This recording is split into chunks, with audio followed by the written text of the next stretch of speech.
Ha llegado el momento de disponer nuestra mente hacia el aprendizaje. Cada instante es una oportunidad de transformación y es en nuestras decisiones donde se manifiesta nuestra libertad. Hoy te invitamos a decidir a ser parte de una nueva construcción y comprensión. Junto al Departamento de Educación Municipal de Punitaqui y Rodrigo Pinto Grahue, comenzamos a experimentar Educación Municipal de Guía.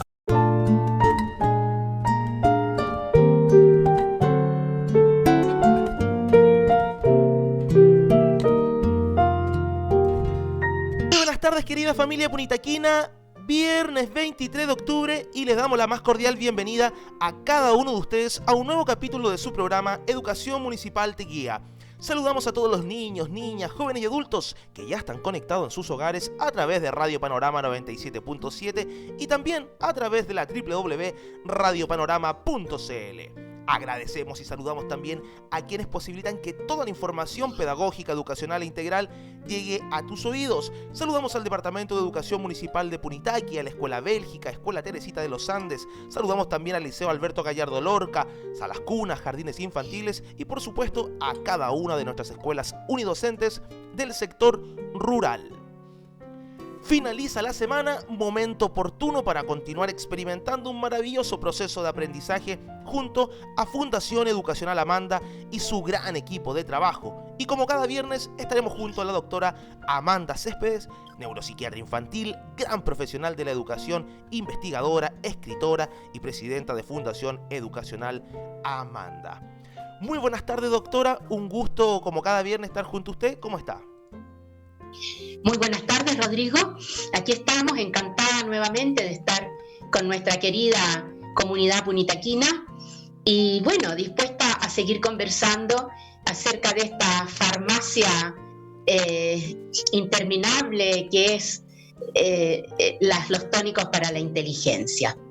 Quiero saludar con mucho cariño a mis queridos docentes rurales, los amigos de Fundación Educacional Amanda, la DAEN de Punitaqui, el querido equipo PIE y a todos los docentes de Punitaqui. Y un especial abrazo a nuestra profesora Guacolda, que esperamos que se esté recuperando muy bien. Por supuesto que esa energía de saludo y de hermosa gratitud llegará a los corazones de todos nuestros compañeros, de nuestros colegas, de los distintos sectores de nuestra comuna. Y llega quizás también de una forma muy especial mediante, usted lo mencionaba, este conocimiento asociado a los tónicos de la inteligencia que tanto a los profesores como apoderados, a cada uno de nosotros nos sirve para poder colaborar en el desarrollo integral de nuestros niños y niñas. Y hemos hablado de bastantes tónicos, doctora, sin embargo, hay uno, en este caso, desde el cual si no está presente, se impacta negativamente, digamos, todo lo que implica nuestro organismo. Hablamos de la alimentación, la cual es la energía de nuestro organismo, como lo mencionábamos, el combustible. Y desde aquello pareciera ser que es un punto que tampoco se le da tanto énfasis, doctora, pero también es trascendente. Así es. Es curioso, Rodrigo, que como pocas personas relacionan la alimentación con la inteligencia. No. Por lo general, el común de las personas relaciona la alimentación con el cuerpo, ¿no? Pero no con la mente. Y de verdad, la mente es estrictamente dependiente de la alimentación. Y es eso lo que importa y lo que queremos resaltar. ¿De qué manera? Eligiendo una buena alimentación para nuestros niños, los podemos hacer más inteligentes. Tanto en la inteligencia para aprender como en la inteligencia para relacionarse, para ser buen amigo, para ser un buen compañero, para tener buenas relaciones, buena convivencia. Doctora, en base a aquello, muchas veces hay conceptos que se confunden o conceptos que representan un mismo sentido. En esa dimensión, alimentación y nutrición, ¿son sinónimos? ¿Aluden a lo mismo? No, Rodrigo, son conceptos diferentes. Alimentación es recibir alimentos o productos comestibles para saciar el hambre. Nos alimentamos cuando tenemos hambre. En cambio, la nutrición es un conjunto de procesos involuntarios que ocurren al interior de nuestro organismo y que transforman los alimentos en nutrientes, vale decir, en moléculas que tienen funciones muy, muy específicas. Entonces, alimentarse es comer. Comer generalmente porque algo nos apetece o porque tenemos hambre. En cambio, nutrirse es darle al organismo aquellos alimentos que van a servir como base para una adecuada nutrición. Y acá quiero agregar un concepto más, que es el concepto de neuronutrición. Nosotros debemos ingerir alimentos que vayan a nutrir el cerebro y la mente. Y eso es lo que se llama neuronutrición. Doctora, en relación a lo que menciona de la neuronutrición, y pensando en que muchas veces en una casa el alimento que recibe el adulto y el niño, pensando en un niño sobre 7 o 8 años, suele ser el mismo. ¿Hay diferencia entre la nutrición del adulto y del niño? ¿Requerirían diferencias o son alimentos similares? Sin duda alguna. Siguiendo con la idea anterior, nosotros podemos alimentarnos bien o podemos alimentarnos mal. El común de las personas se alimenta mal. ¿Por qué razón? Porque no relaciona la alimentación con la nutrición. Es decir, se alimenta porque algo le apetece o porque tiene hambre, pero no piensa que eso que está ingiriendo va a ir a nutrir su cuerpo y su mente. Desde esa perspectiva es diferente, debería ser diferente la alimentación de niños y de adultos, porque los requerimientos del cuerpo y de la mente de un niño son diferentes a los requerimientos del cuerpo y de la mente del adulto. Son diferentes. En una casa debiera tomarse siempre en cuenta que la alimentación debe ir dirigida a los distintos grupos de edades. Entonces tiene que haber una alimentación saludable dirigida a los niños, una alimentación saludable dirigida a los adultos y una alimentación saludable dirigida a los ancianos. Porque es muy interesante el tema de la alimentación y de la nutrición para el anciano. En el caso de los niños, doctora, podemos visibilizar o darnos cuenta que son niños que están en un proceso de desarrollo, que su organismo está en un ritmo totalmente, y su mente en un ritmo totalmente distinto al quizá al del adulto. Pensando en niños entre el mes de edad o hasta 10 años, ¿hay alimentos que puedan alterar o dificultar su proceso de desarrollo mental por esta mala nutrición, por decirlo, o por una nutrición correcta? Sin duda alguna. En el campo de la neuronutrición es importante identificar aquellos alimentos que, una vez ingeridos, se vayan a transformar en moléculas que pueden ser dañinas para el funcionamiento del cerebro y de la mente, ¿no? Al respecto, vamos a explicar que el cerebro es una máquina y como tal necesita combustible para funcionar, necesita energía. Tenemos otras máquinas en el organismo. El corazón es una máquina, está latiendo constantemente y por lo tanto necesita mucha energía para continuar latiendo. Y luego tenemos el conjunto de los músculos del cuerpo. Nos estamos siempre moviendo. Entonces el cerebro, el corazón y los músculos esencialmente necesitan energía, combustible. Y ese combustible es proporcionado por un grupo de alimentos que se llaman carbohidratos. También se les llama azúcares, aunque no es solamente el azúcar. Hay otros que también conforman lo que se llama las azúcares o los azúcares, ¿no? Entonces, es clave que una familia sepa que tiene que proporcionarle combustible a los niños para que funcione su cerebro, su corazón y sus músculos, pero tiene que proporcionarle buen combustible.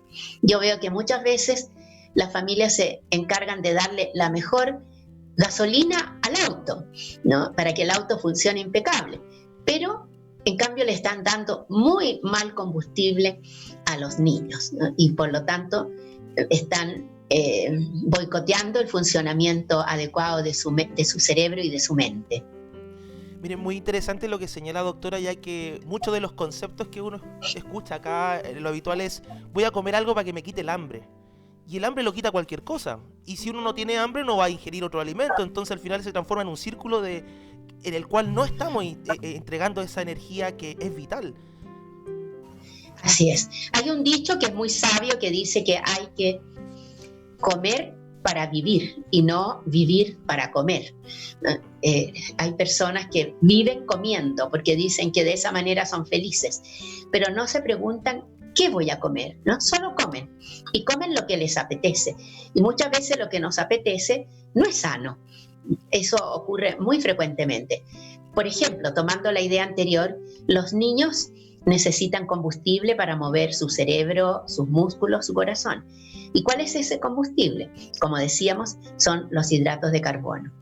Y eso se proporciona a través de, especialmente, los azúcares. Pero los niños quisieran pasar comiendo azúcar todo el día, ¿no? La oferta de azúcares hoy día a la vida de los niños es enorme, es terrible, es invasora y es muy dañina. Y muchas veces las mamás compran muchísimos caramelos, muchísimas golosinas para la semana, y los niños se la pueden comer en un día o en dos. Y también se hacen muchas tortas, muchos pasteles, muchos queques en la casa, cuando a lo mejor el queque o el pastel o la torta podría ser para el fin de semana. Les damos demasiado azúcar a los niños. Y hay una relación directa entre sobrecargar con combustible el cerebro del niño y la hiperactividad, la irritabilidad, la conducta agresiva, la conducta impulsiva.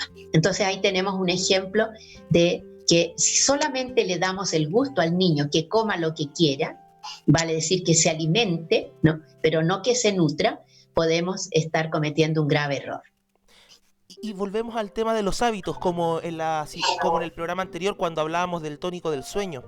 Me preguntaba en este momento, me decía, ¿cuántos niños de los que habitualmente están presencialmente en las escuelas vienen con hábitos los cuales se transforman en nocivos? Por ejemplo, estas dos situaciones, un mal ciclo del sueño y vigilia y además una nutrición deficiente.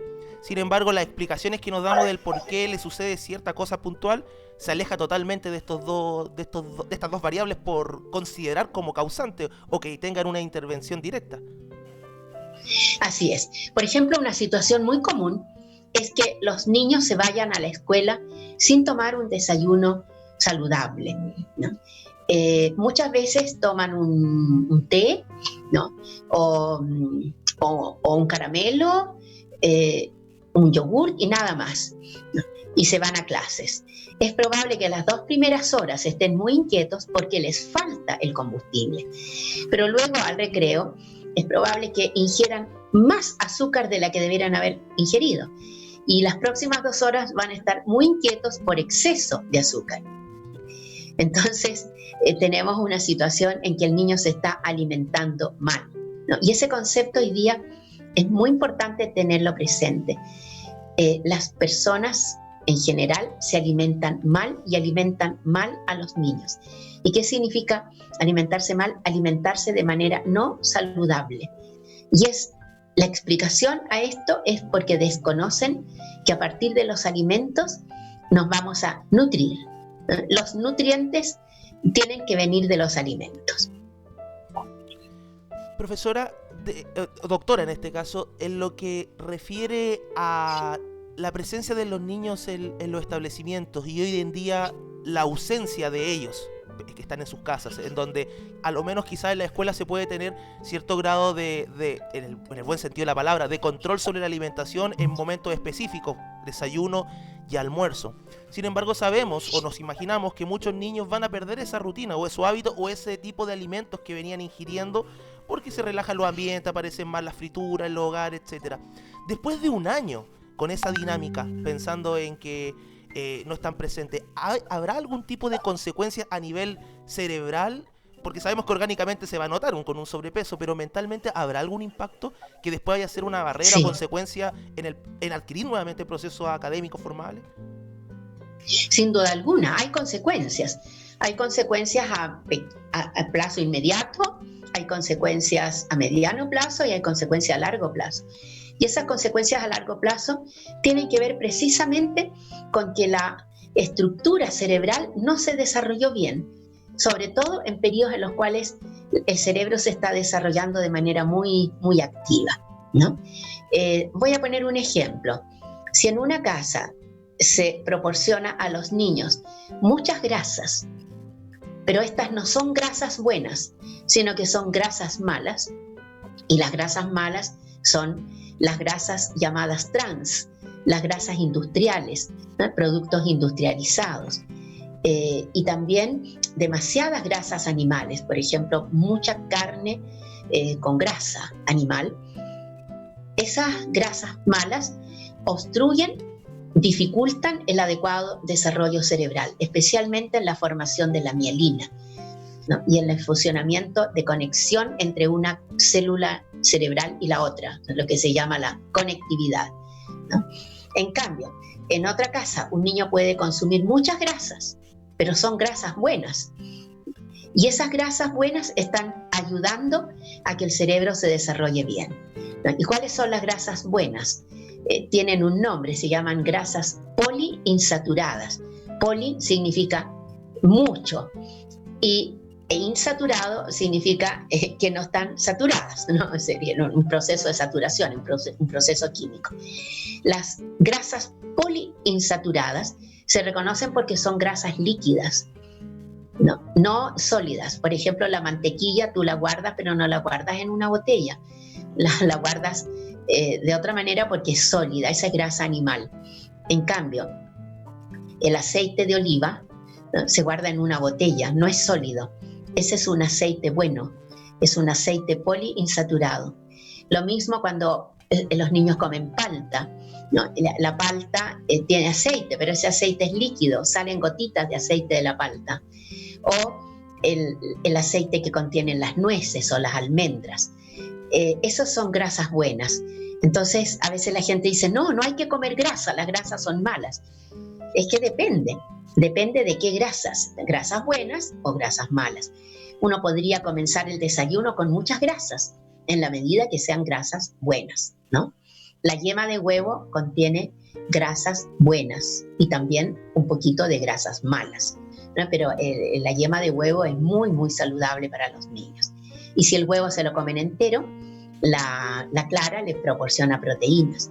Y las proteínas son los ladrillos para construir el cuerpo y construir las células, ¿no? O sea, construir las células del cuerpo, las células del cerebro. Entonces, de esa manera las mamás van entendiendo que al niño hay que proporcionarle alimentación que lo nutra, ¿no? Y no solamente que le dé el gusto y que sació su hambre, ¿no? Sació lo que le apetecía en ese momento, porque muchas veces ni siquiera el niño tiene hambre, quiere comer por comer. Es cierto. Incluso hay casos en los cuales el adulto, para no sentirse incómodo comiendo, obliga a comer al niño. Y que lo hemos visto en muchos lugares. Quizás muchas personas en este momento, auditores, auditoras, doctoras, se están preguntando o se están cuestionando sobre el tipo de alimento que le han brindado a sus hijos, nietos, sobrinos, y se preguntan, al mirar a su pequeño, a su pequeña, ¿estará desnutrido? ¿Tendrá una mala nutrición? Y entra una dificultad sobre el sentido de estos dos conceptos. Entonces le preguntamos, ¿hay diferencia entre el concepto de nutrición y mala nutrición? Desnutrición, perdón. Sin duda alguna. Hay muchas diferencias. Por ejemplo, hasta hace medio siglo atrás, en Chile había mucha desnutrición. ¿Qué significa esto? Que los niños comían muy poco. Los niños pobres comían muy poco. Y lo poco que comían era de mala calidad. Por lo tanto, la nutrición, vale decir, la distribución de nutrientes para el cuerpo y para el cerebro, era de muy mala calidad. Y estos niños estaban desnutridos. Es lo que está pasando hoy día en grandes sectores de África, ¿no? En que hay muchos niños que no se alimentan porque no hay alimentos, no existe la disponibilidad de alimentos. Pero también existe la mala nutrición o la mala alimentación, que es que hay abundancia de alimentos, pero nutren mal. Entonces el niño está mal nutrido, ¿no? Porque está mal alimentado, pero no porque le falte alimento, sino que porque hay exceso de malos alimentos, ¿no? ¿Y cuáles son los malos alimentos? Los alimentos muy procesados, ¿no? Que tienen muchas grasas malas, como por ejemplo las frituras, ¿no? Las sopaipillas que venden a veces en la calle y que se fríen en aceite de muy mala calidad, un exceso de grasas malas, como por ejemplo los quesos, ¿no? Que se les ponen a las hamburguesas, y también un exceso de hidratos de carbono. Y acá voy a aprovechar, Rodrigo, de explicar que los hidratos de carbono o azúcares hay de dos tipos, ¿no? Algunos que son muy buenos y otros que son muy malos. ¿Cuáles son los buenos? Aquellos que se digieren lentamente, ¿no? Y que por lo tanto proporcionan combustible lentamente. Imaginémonos un auto. El estanque del auto le da un chorro de benzina, inunda de benzina todo el auto y luego se acabó el combustible. Eso no es una buena distribución. En cambio, el estanque va distribuyendo la benzina según las necesidades del motor. Acá pasa lo mismo. Tenemos hidratos de carbono o azúcares que son excelentes porque proporcionan pequeñas cantidades de combustible a lo largo del día con una sola ingesta, vale decir, el niño, el adulto, se alimentó una vez y de esa vez va a tener varias horas en que le va a estar entregando combustible. Eso es lo mejor. ¿Y cuáles son estos azúcares o hidratos de carbono? Los azúcares no refinadas, es decir, el azúcar que no es azúcar blanco, ¿no? Azúcar poco refinado, y las harinas integrales. Las harinas integrales van entregando combustible lentamente al corazón, al cerebro, al músculo. No le falta combustible durante 5 o 6 horas y el niño ha comido una sola vez. Eso es ideal, eso es muy bueno. En cambio, cuando entrega un chorro de combustible y luego no hay nada, el niño a las 2 horas tiene hambre y va a ir a pedir que le den algo y probablemente va a pedir azúcares malas, golosinas industriales que se compran en las estanterías, en los supermercados y que son de muy mala calidad, ¿no? Entonces, es muy importante que las familias tengan claro que un niño puede estar muy bien alimentado, pero muy mal nutrido, ¿no? O sea, tiene exceso de alimentos, tiene muchísimos alimentos en su casa, pero son alimentos de tan mala calidad que no lo nutren. Es muy importante. Es vital lo que nos señala, doctora, ya que gran parte de las situaciones en las que cometemos errores de este nivel está relacionado por falta de información. Entonces, y que no encontramos, o que si encontramos carecen del sentido de profundidad que usted nos transmite, que nos permite realmente comprender, dimensionar y tener claridad sobre el porqué de esto. No solamente comer porque sí o comer porque no, porque llega un momento que nos cambian los alimentos, hay que volver a decir sobre alimentos sanos y no se sabe por cuál elegir, ya que solo se asociaba a que cierto alimento era bueno, pero no se entendía el porqué. De ahí el agradecimiento total, doctora. Hay muchos mitos también con el tema de la alimentación. No sé, por ejemplo, yo recuerdo a mi abuelita que le encantaba que todos los nietos estuviéramos gorditos porque decía que estar gordito es sinónimo de buena salud. Pero desde lo que extraímos de su mensaje, doctora, esa buena salud de gordito en realidad es una mala nutrición. Sin duda alguna. Bueno, este concepto de estar gordito es estar saludable viene de la época en que había mucha desnutrición. Entonces, encontrar un niño que estaba en su peso, era gordito, porque todos los demás estaban muy flacos, porque estaban desnutridos, ¿no? Y si estaba con un poquito sobrepeso, mejor todavía, porque las madres pensaban que de esa manera se podía defender de las enfermedades. El dilema es que han pasado los años y hoy día estamos en una situación completamente diferente, que es el sobrepeso y la obesidad en niños muy pequeños por una alimentación inadecuada, ¿no? Y por mala nutrición. Es decir, el niño come mucho pero no está nutrido. Y volvemos al tema que tú me preguntabas. Los que más sufren son el cerebro en primer lugar, ¿no? Luego los músculos y por supuesto también el corazón y los vasos sanguíneos.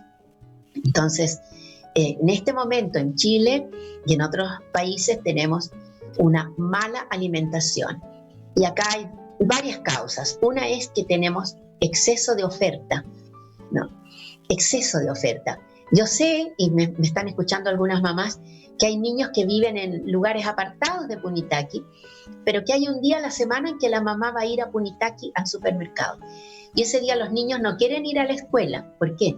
Porque quieren ir con la mamá al supermercado. ¿Para qué? Para que les compre golosinas, ¿no? Eso es natural, son niños. Pero si nosotros accedemos y los llenamos de golosinas, es muy peligroso. Lo otro, en esta situación de pandemia, de encierro, todos estamos ansiosos. Y cuando estamos ansiosos necesitamos comer. Comer calma la ansiedad, pero no comemos cualquier alimento. Comemos alimentos que calmen la ansiedad. ¿Y cuáles son esos? Los hidratos de carbono, los azúcares. Conclusión, comemos mucho más azúcares que cuando no estábamos en pandemia. Y esto ocurre en los niños, que andan buscando golosinas todo el día. Y otro factor muy importante es que las mamás ya no tienen todo el tiempo del mundo para estar en la cocina, como nuestras abuelas. La cocina a fuego lento. Las abuelas entraban a la cocina a las 10 de la mañana y salían cuando se servía el almuerzo. Hoy día la mamá entra a la cocina 10 para la 1 porque tiene que servir el almuerzo a la 1, ¿no? Entonces tiene 10 minutos. ¿Y qué pasa con eso? Que recurre a los alimentos precocinados. Y los alimentos precocinados son extraordinariamente dañinos. La precocción, los alimentos muy procesados, los nuggets, por ejemplo, ¿no? que a los niños les encantan, que se tiran a la sartén y están listos en 1 minuto, son alimentos muy, muy dañinos. Estamos viviendo la era de la mala alimentación y de la mala nutrición. Y esto hay que corregirlo rápidamente porque los niños están pagando las consecuencias. Y una de esas consecuencias que ocupa nuestro tema radial es que están siendo menos inteligentes. Su inteligencia maravillosa con la que nacieron se está viendo dañada por la alimentación y por la nutrición. Tremendo mensaje, doctora. Que si pudiéramos recopilar en un archivo todos los programas y hiciéramos una receta, a pesar que usted el primer capítulo nos señaló que no existía la receta específica, pero tendríamos un importante mapa de ruta para poder reformular nuestras prácticas, reformular nuestros hábitos, ya que de alguna otra manera pareciera ser que lo aprendido de manera cultural hasta ahora tiene más tendencias nocivas que realmente brinden un aporte a un desarrollo armónico, integral del ser humano. De ahí que cobra tanta fuerza estos programas, sobre todo lo de los días viernes, que claramente nos llevamos un tónico que nos invita a generar mayor apertura de conciencia. Y que ya esto no solamente, creo, a esta altura, una información entretenida y bonita de escuchar, en relación a poder decir, la doctora nos entrega un mensaje potente, sino que ya va con un mensaje de incorporar de manera consciente a nuestras vidas, ya que día a día nos estamos autoeliminando, estamos siendo nuestros propios, en este caso, enemigos en todo orden de cosas. Y estos niños que de alguna manera están incorporando estos hábitos poco saludables, poco nutritivos, en toda dimensión, cuando me refiero a nutritivo, van a tener después su familia y van a seguir repitiendo la historia como tal. Es el momento, parece, de decir basta, doctora, pensando en que además los desafíos que se vienen, ya que hablábamos en otros programas sobre las habilidades del siglo XXI, entre estas, la creatividad requiere un alto nivel de intensidad mental, que claramente para llegar a ese punto, todos los otros tónicos tienen que estar desarrollándose. Voy a ponerle un problema a la familias que me están escuchando y a ti mismo, ¿no? El problema dice así: sobre una hoja de loto, estas hojas grandes, preciosas que están en las lagunas, hay paradas 5 ranitas y 2 de ellas deciden lanzarse al agua. ¿Cuántas quedan? Lo natural es decir, si había 5 ranitas y 2 deciden lanzarse al agua, quedan 3. La respuesta es, quedan 5. ¿Por qué? Porque no basta con decidir, hay que actuar, ¿no? El que haya decidido lanzarse al agua 2 no es suficiente, tienen que haberse lanzado, tiene que haber ocurrido la acción. Entonces, muchas veces estos programas invitan a a tomar decisiones, pero no a tomar acciones, ¿no? Voy a modificar la alimentación de los niños, no les voy a comprar tantas golosinas, voy a dedicarle un poquito más de tiempo a la cocina, en fin, pero nada de eso se hace, ¿no? Entonces, en el próximo programa vamos a conversar respecto a cómo podrían las mamás hacer cambios en la alimentación de sus hijos para proporcionarles una buena nutrición y que las ranitas efectivamente se lancen al agua, ¿no? Que no solamente que decidan, porque la decisión es el primer paso, pero permanecimos sin movernos. Entonces, ¿cómo ir a la acción? De eso vamos a conversar la próxima semana, porque vamos a seguir hablando de este interesante tema de la nutrición y de la alimentación. Así es, doctora, agradecemos enormemente toda esta información, este conocimiento y la invitación que nos deja para la próxima semana, ya en una fase de dar el paso, de incorporar acciones más dirigidas y concretas a nuestra existencia. Por último, doctora, imposible no hacer la pregunta, que sea en un minutito. El fin de semana pasa una situación trascendente para nuestro país. ¿Qué opinión merece para usted el proceso del plebiscito? Es un paso trascendente, es una oportunidad enorme que tenemos todos los ciudadanos de este país. Es un momento que no podemos desaprovechar. Los chilenos somos estupendos para quejarnos. Los chilenos somos mandados a hacer para estar pensando siempre que el otro comete errores, que el otro tiene la culpa, que las cosas que nos pasan son porque los demás no hacen las cosas bien. Bueno, esta es la oportunidad de que nosotros seamos protagonistas. Nosotros podemos por primera vez, desde hace ya muchos años, ser protagonistas de los cambios que queremos que ocurran en nuestro país, porque van a ser cambios que nos van a beneficiar, que van a hacer de Chile un mejor país. Así que la invitación es a participar porque este proceso es nuestro, es de cada uno de los chilenos. Muchas gracias, doctora, por sus palabras y por el programa del día de hoy. Gracias, Rodrigo, y nos estamos encontrando el próximo viernes a las 4 de la tarde. Así es. Y para ustedes, queridos amigos que están conectados a la 97.